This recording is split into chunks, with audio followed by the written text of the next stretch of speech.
Rebonjour chers amis, this is Adrian from ispeakspokspoken.com, c'est Adrien de ispeakspokspoken.com et on se retrouve pour la deuxième partie de notre vidéo.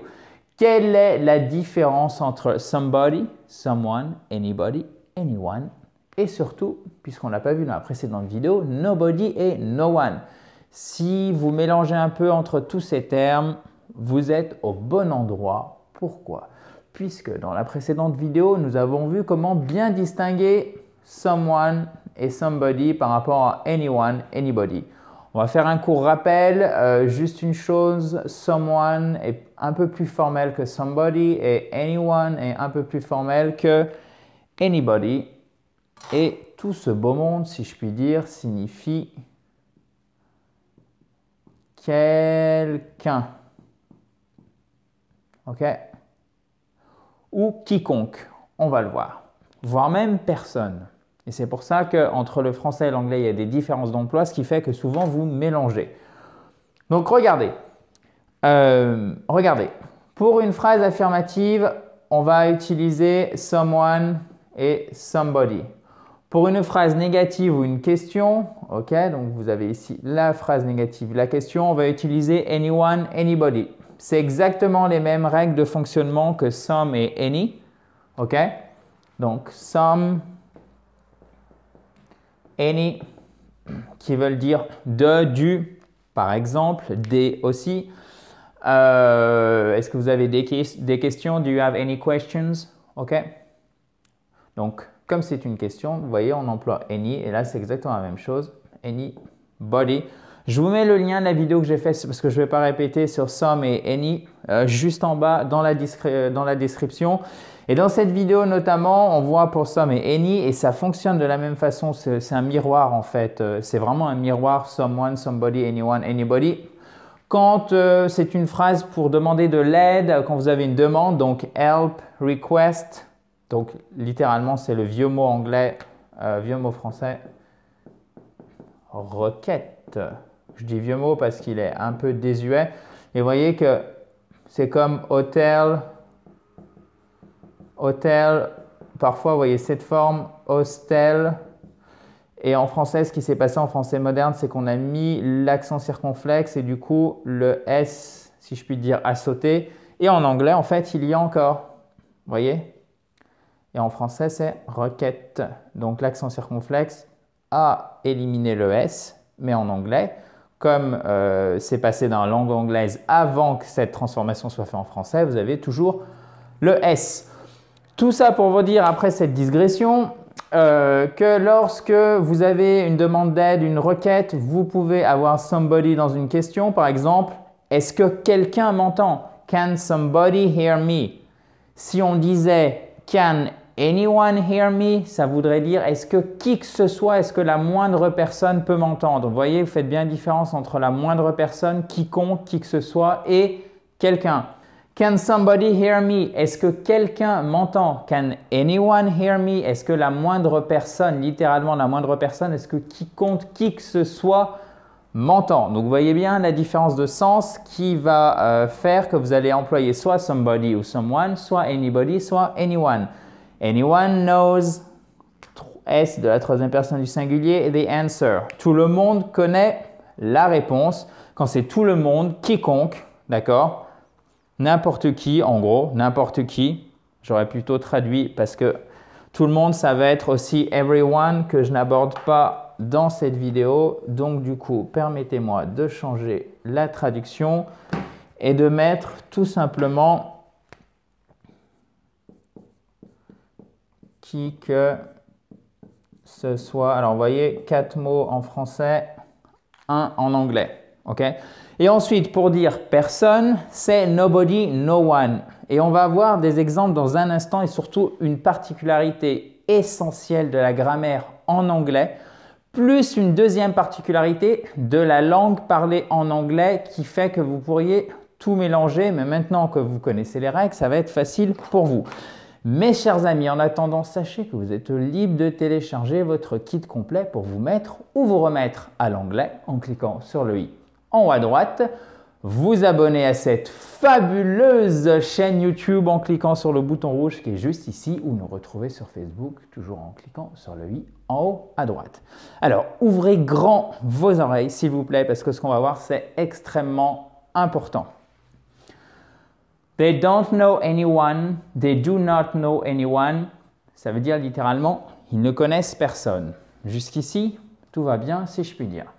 C'est exactement la même chose en anglais, et donc j'insiste, c'est vraiment égal, au niveau du sens évidemment, à they know no one, they know nobody, they know no one, they know nobody. Le no one étant un peu plus formel que nobody, de la même façon que anyone est un peu plus formel que anybody et que someone est un peu plus formel que somebody.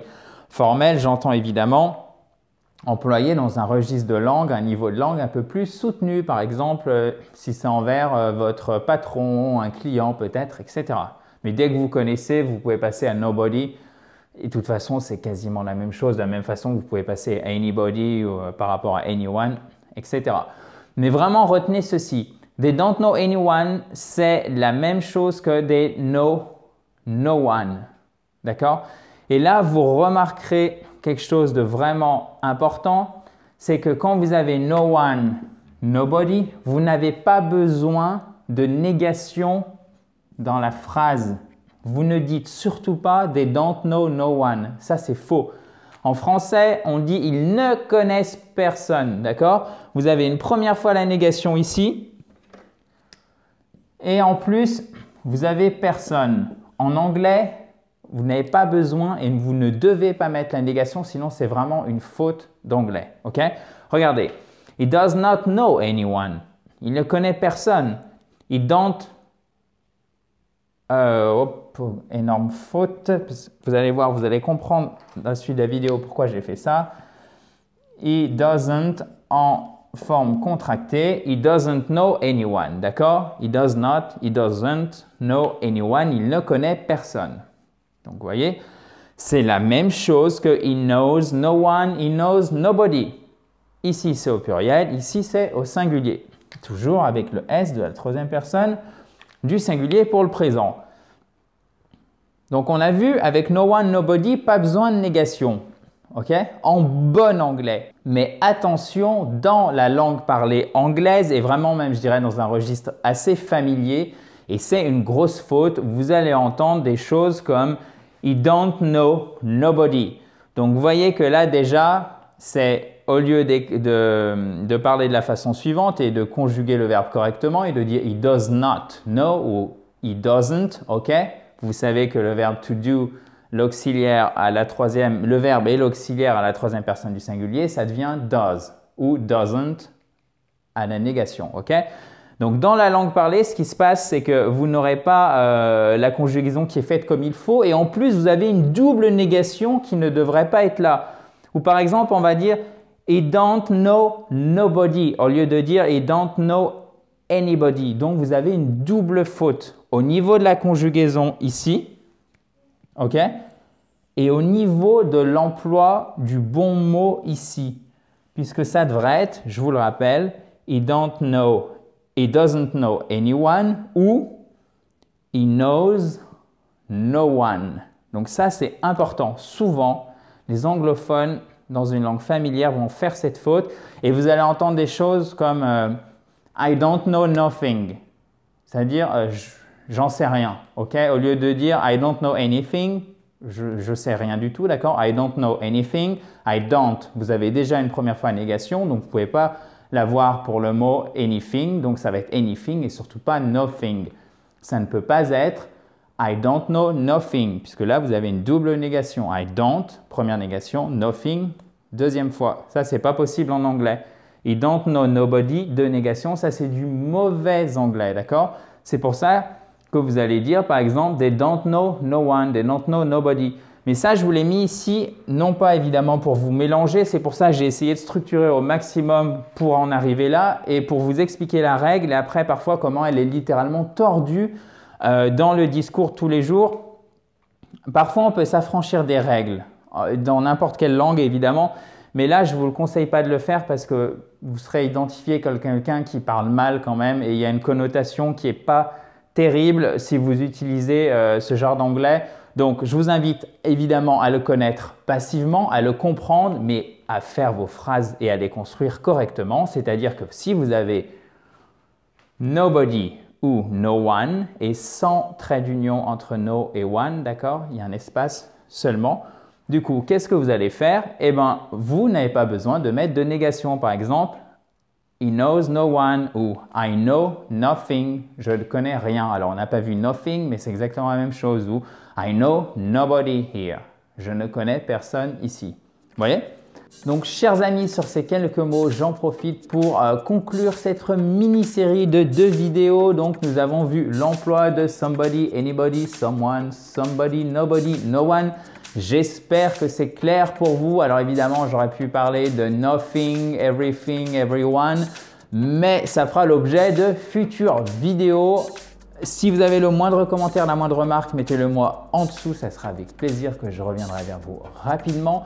En attendant, si vous ne l'avez pas fait, vous pouvez télécharger votre kit pour vous mettre ou vous remettre à l'anglais en cliquant sur le i en haut à droite. Vous abonner à cette fabuleuse chaîne YouTube en cliquant sur le bouton rouge qui est juste là ou nous rejoindre sur Facebook en cliquant sur le i en haut à droite.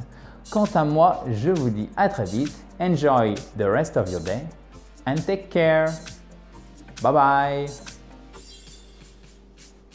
Et vraiment, si je puis me permettre, vraiment une dernière réflexion, évitez vraiment de parler comme ça. I don't know no one, I don't know nobody, don't know nobody.